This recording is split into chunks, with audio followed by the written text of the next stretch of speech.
আসসালামু আলাইকুম। আজকে আমরা অনেক কয়েকটা সোয়েলিং এর বিষয়ে আর কি কথা বলবো। আমাদের ফাইনাল প্রপে যে সোয়েলিং গুলো প্রয়োজন হয়, যে সোয়েলিং এর এক্সামিনেশন গুলো আমাদের আসে, এই সোয়েলিং সম্পর্কে আজকে আমরা আলোচনা করব।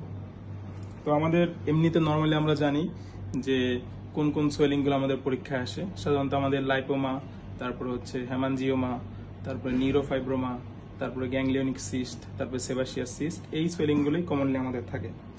তো আমরা নর্মালি জানি সব এক্সামিনেশনের পার্ট হচ্ছে ইন্সপেকশন, তারপরে পালপেশন, তারপরে পারকাশন এবং অসকালটেশন। তো আমরা সোয়েলিং এর এক্সামিনের যেগুলো আছে, সোয়েলিং এক্সামিনেশনের ক্ষেত্রে আমরা এই যে আমাদের চারটা পার্টকে আমরা একটু অন্যভাবে প্রেজেন্ট করব। সেই চারটা পার্ট হচ্ছে আমরা কিছু কোশ্চেন করব, নাম্বার 1 কোশ্চেন থাকবে, তারপরে ইন্সপেকশন থাকবে, তারপরে পালপেশন থাকবে এবং কিছু স্পেশাল টেস্ট থাকবে। এই স্পেশাল টেস্টগুলো ভিত্তি করবে হচ্ছে আমাদের যে কনসিস্টেন্সি আছে, এই কনসিস্টেন্সির উপরে। যদি কনসিস্টেন্সি সিস্টিক হয় তাহলে সেক্ষেত্রে আমরা ফ্লাকচুয়েশন টেস্ট করব এবং ট্রান্সফরমেশন টেস্ট করব। আর যদি কনসিস্টেন্সি সলিড হইতে পারে, তারপর কনসিস্টেন্সি আমাদের ফার্ম হইতে পারে, কনসিস্টেন্সি সফট হইতে পারে। যেরকম লাইপোমার ক্ষেত্রে কনসিস্টেন্সি সফট হয়, তো লাইপোমার ক্ষেত্রে আমাদের কিছু স্পেশাল টেস্ট আছে, যেরকম স্লিপিং সাইনটা আমরা এরকম দেখি। তো আমরা এখন একে একে এক একটা করে শুরু করি। এট ফার্স্ট আমরা লাইপোমা শুরু করি। তো আমরা মনে করি যে এটা আমাদের একটা লাইপোমার একটা সোয়েলিং। তো আমরা যখন এক্সামিনেশন শুরু করব, যখন আমাদের স্যার বলবে যে এক্সাম ইন দা ব্যাক এরকম বলবে, তো আমরা প্রথম পেশেন্টের কাছে আসবো। আসার পরে পেশেন্টকে আমার কথা বলবো যে আমি মেডিকেল কলেজের একজন স্টুডেন্ট, আমি আপনার উপর কিছু পরীক্ষা করতে চাই, আপনার কোনো সমস্যা হবে না, যদি কোনো সমস্যা হয় আপনি আমাকে বলবেন। তো আমি এই গ্রেটিংস আমার দিয়ে নিব। তারপরে আমি স্যারের কাছে বলবো যে আই নিড প্রপার এক্সপোজার, তারপরে এটা আমাকে প্রপার এক্সপোজার করে দিবে। আমরা মনে করি যে এটা প্রপার ভাবে এক্সপোজার করা আছে, এটা একটা সোয়েলিং। তো এট ফার্স্ট হচ্ছে আমাদের কিছু কোশ্চেন, তাকে আমাদের কোশ্চেন করতে হবে। আমরা প্রথম সামনে দাঁড়িয়ে কোশ্চেন করব।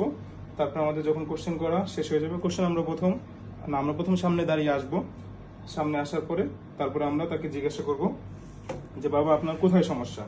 সে আমাদের দেখিয়ে দিবে যে আমাদের যে পিছনে একটা সমস্যা আছে। তো আমরা যখন পিছনে চলে আসবো, তো পিছনে আসার পরে আমরা তাকে কিছু কোশ্চেন করব যে বাবা আপনার এই ফোলাটা কতদিন ধরে, এই ফোলাটা কি দ্রুত বড় হচ্ছে নাকি ধীরে ধীরে বড় হচ্ছে, এইখানে কোনো ব্যথা আছে কিনা, এবং এরকম ফোলা আপনার শরীরের অন্য কোথাও আছে কিনা, এই কয়েকটা কোশ্চেন আমরা করব। তো কোশ্চেন করার পরে এরপর আমরা ইন্সপেকশনে চলে যাব। ইন্সপেকশনে আমরা 6টা এস দেখি।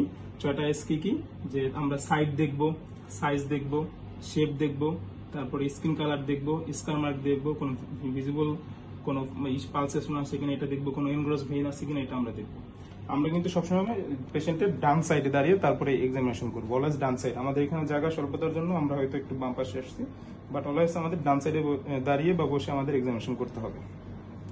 তো আমাদের এই ইন্সপেকশনে আমাদের যা যা দেখাচ্ছিল 6টা এস আমরা দেখে ফেললাম, এখানে কোনো এরকম কিছু আছে কিনা। তারপরে চলে যাব আমরা পালপেশনে। তো পালপেশনে আমাদের সবসময় কি কি দেখতে হয়, পালপেশনে আমরা টেম্পারেচার দেখি, টেন্ডারনেস দেখি, তারপরে আমরা দেখি এখানে সারফেসটা কেমন আছে, তারপরে কনসিস্টেন্সি কেমন আছে, মার্জিন কেমন আছে, তারপরে এখানে মাসেল ট্রট করে দেখি এটার যে মোবিলিটিটা কেমন আছে, ফিক্সিডি টেস্ট আমরা এগুলো করে দেখি। তো আমরা প্রথম টেম্পারেচার দেখবো। টেম্পারেচার দেওয়ার ক্ষেত্রে আমাদের যে নর্মাল জায়গাটা আছে নর্মাল, অ্যাবনর্মাল, নর্মাল। এরপরে টেন্ডারনেস দেখবো। আমরা এখানে টেন্ডারনেস এরকম ফিল করে পেশেন্টের মুখের দিকে তাকাবো। আমরা টেন্ডারনেসটা এরকম দেখতেছি এবং পেশেন্টের মুখের দিকে তাকাচ্ছি কোনো ব্যথা পায় কিনা। অথবা টেন্ডারনেস দেখার আগে আমরা বলতে পারি যে আপনার এখানে ব্যথা আছে কিনা। সে যদি বলে হ্যাঁ ব্যথা আছে, তারপরে আমরা একটু প্রেস করে ফিল করে দেখবো যে ব্যথা আছে কিনা। এরপরে আমরা একটু মার্জিনটা দেখবো, যেহেতু একটু বড় সোয়েলিং, তো আমরা একটু এরকম 3 নক ইউজ করতে পারি, 3টা ফিঙ্গার দিয়ে এরকম মার্জিনটা দেখতে পারি মার্জিনটা কিরকম, ওয়েল ডিফাইন্ড মার্জিন কিনা। এরপর আমরা কনসিস্টেন্সি দেখবো, এরকম প্রেস করে দেখবো কনসিস্টেন্সি, যেটা কনসিস্টেন্সিটা কিরকম। তো লাইপোমার ক্ষেত্রে কনসিস্টেন্সি সফট থাকবে, সফট। আমরা দেখবো এখানে যে সারফেসটা কিরকম আছে। সারফেসটা দেখার ক্ষেত্রে এরকম আমাদের হাত বুলিয়ে, এরকম আমাদের ফিঙ্গারের যে এই পাশটা আছে এই পাশটা দিয়ে আমরা এরকম হাত বুলিয়ে দেখবো যে সারফেসটা কিরকম আছে।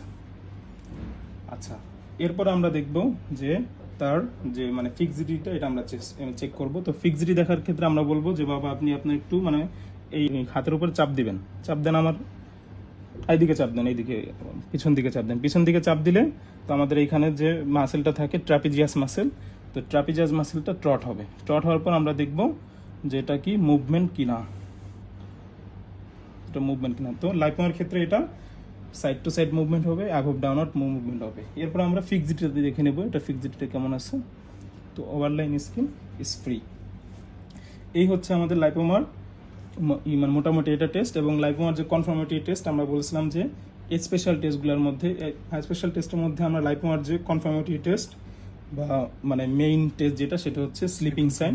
তো তাই এরপর আমরা স্লিপিং সাইনটা দেখব। তো স্লিপিং সাইনটা দেখার ক্ষেত্রে এই যে এজ আছে সোয়েলিং এর যে এজে আমরা এরকম একটু করে প্রেস করব, প্রেস করলেই এই যে সোয়েলিংটা এটা সামনের দিকে চলে যাবে, যে কোনো এক সাইডে প্রেস করলে সামনের দিকে চলে যাবে, এটাকে বলা হচ্ছে স্লিপিং সাইন। তো লাইপোমার ক্ষেত্রে স্লিপিং সাইন পজিটিভ। এরপরে স্যারকে মানে বলতে হবে যে আমার ডায়াগনোসিসটা কি, কোথায় আছে সাইট অনুযায়ী আমাদের বলতে হবে যে এটা লাইপোমাই, এটাই।